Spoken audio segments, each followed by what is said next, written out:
Halo teman-teman, perkenalkan nama saya Caken Yandri Manuhutu.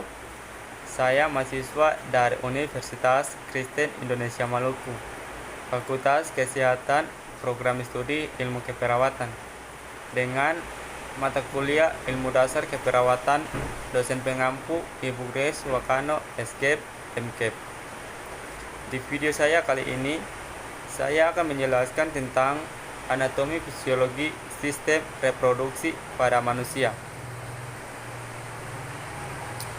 Kita masuk pada pengertian sistem reproduksi. Sistem reproduksi adalah rangkaian interaksi organ dan zat dalam suatu organisme. Sistem reproduksi manusia terbagi menurut sistem jenis kelamin, yaitu sistem reproduksi pria dan wanita. Teman-teman bisa lihat pada gambar alat kelamin pria dan alat kelamin pada wanita.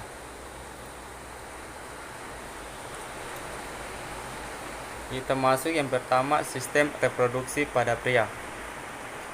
Organ reproduksi pria tidak terpisah dari saluran uretra dan sejajar dengan kelamin luar. Terletak di bagian ginjal, membentuk kelenjar reproduksi yang berisi sel benih dan membentuk struktur di sekelilingnya. Sistem reproduksi pria terdiri dari yang pertama, kelenjar. Kelenjar meliputi testis, vesika seminalis, dan kelenjar prostat. Dan yang kedua, ductus. Ductus meliputi epididymis, ductus seminalis, dan uretra. Dan yang ketiga, bangun penyambung.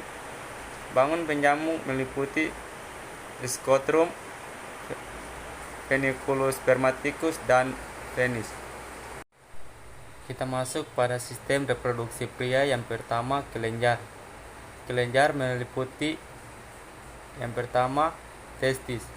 Testis merupakan tempat dibentuknya spermatozoa dan hormon laki-laki. Spermatozoa pada manusia berlangsung selama 2-3 minggu. Sperma berbentuk sangat kecil dan membentuk seperti kecobong.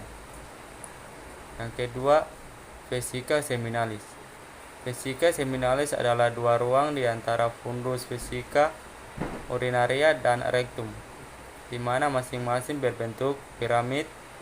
Panjang kelenjar ini 5-10 cm dan merupakan kelenjar sekresi yang menghasilkan zat mukoid.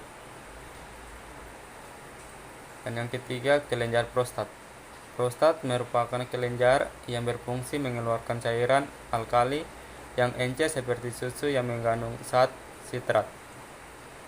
Kita masuk pada sistem reproduksi yang kedua, yaitu ductus. Ductus meliputi yang pertama, epididymis. Epididymis adalah saluran halus yang memiliki panjang 6 cm dan terletak di sepanjang atas tepi dan belakang testis. Fungsi epididymis adalah sebagai saluran penghantar testis, mengatur sperma sebelum ejakulasi dan memproduksi sperma. Yang kedua, ductus seminalis. Ductus seminalis merupakan lanjutan dari kana epididymis. Ductus ini berfungsi sebagai penampung spermatozoa dan merupakan alur dari saluran sebelum menuju uretra. Yang ketiga, uretra. Uretra merupakan saluran kemih dan saluran ejakulasi pada pria. Uretra berfungsi membawa sperma dan urin keluar dari dalam tubuh. Kita masuk pada sistem reproduksi pria yang ketiga, yaitu bangun penyambung. Bangun penyambung meliputi yang pertama, scrotum. Scrotum adalah sepasang kantung yang menggantung di dasar pelvis. Di depan scrotum terdapat penis dan di belakangnya terdapat anus. Yang kedua, veniculus spermaticus. Veniculus merupakan bangun penyambung yang berisi ductus seminalis, pembuluh limfa, dan serabut saraf. Dan yang ketiga, penis. Penis terbagi dalam dua bagian, yaitu batang dan kepala. Pada bagian kepala tertutup kulit yang disebut preputium. Pada bagian dalam terdapat saluran yang berfungsi mengeluarkan urin dan sperma. Yang berikut kita masuk pada sistem reproduksi pada wanita. Organ reproduksi wanita terdiri dari tractus genitalis yang terletak dalam rongga punggung kecil dan terbagi atas alat kelamin luar dan alat kelamin dalam. Kita masuk yang pertama, alat kelamin luar. Alat kelamin luar merupakan tempat bermuaranya sistem orogenital yang dilingkari oleh labia majora. Pada bagian belakang menjadi satu dengan commissura posterior dan perineum, sedangkan di bawah kulit terdapat jaringan lemak atau disebut mons public. Teman-teman bisa lihat gambar alat kelamin luar pada wanita. Yang berikut kita masuk pada alat kelamin dalam yang meliputi yang pertama vagina. Vagina adalah penghubung antara alat kelamin dalam dan alat kelamin luar. Pada bagian depan vagina berukuran kurang lebih 6,5 cm dan pada bagian belakang 9,5 cm. Pada puncak vagina terdapat bagian yang menonjol dari leher rahim yang disebut portio.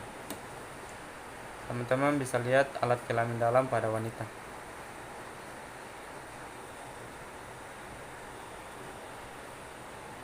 Yang berikut kita masuk pada uterus. Uterus atau rahim pada wanita dewasa umumnya terletak di sumsum tulang pinggul dan membentuk sudut dengan vagina. Uterus terdiri dari yang pertama fundus uterus atau dasar rahim. Yang kedua corpus uteri sebagai tempat perkembangan janin, dan yang ketiga cervix uteri. Yang berikut kita masuk pada tuba fallopi. Tuba fallopi adalah saluran telur yang mengangkut ovum atau sel telur dari ovarium ke dalam rahim. Tuba fallopi memiliki fungsi sebagai berikut. Yang pertama, tempat pertumbuhan pada janin sebelum janin masuk ke dalam rahim. Yang kedua, sebagai alat untuk menangkap ovum. Yang ketiga, digunakan sebagai alat pembuahan atau tempat fertilisasi. Dan yang keempat, merupakan saluran dari ovum dan sperma sehingga menghasilkan pembuahan yang berbentuk janin. Dan yang terakhir, kita masuk pada ovarium. Ovarium berfungsi menghasilkan sel telur dan hormon reproduksi. Ovarium terletak di sebelah kiri dan kanan rongga perut bagian bawah. Ovarium akan memproduksi sel telur atau ovum setelah wanita dewasa mengalami siklus menstruasi. Ya, mungkin itu saja video penjelasan dari saya. Jika ada salah kata atau salah pengucapan, saya minta maaf. Terima kasih.